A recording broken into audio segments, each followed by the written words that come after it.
1855.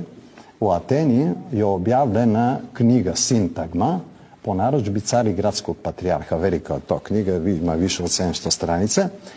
A nama je bitno to da je u toj knjizi objavljen popis pravoslavnih crkava koje su u onom trenutku postojali.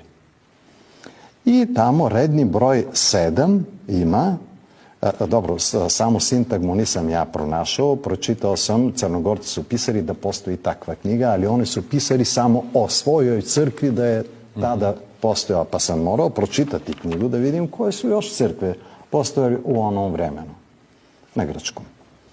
Redni broj 7 ima autokefalna crkva Austrijanske monarhije.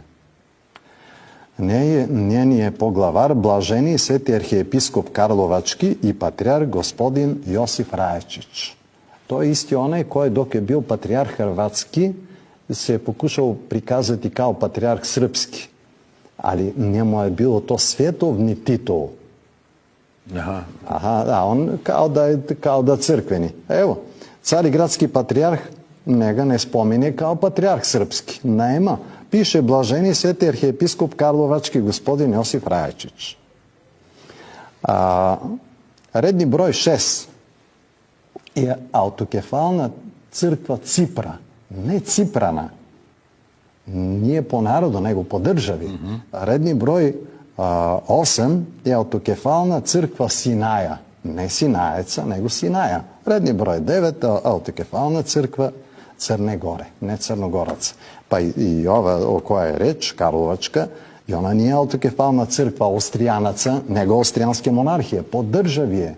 U tom vremenu država Srbija ne postoji.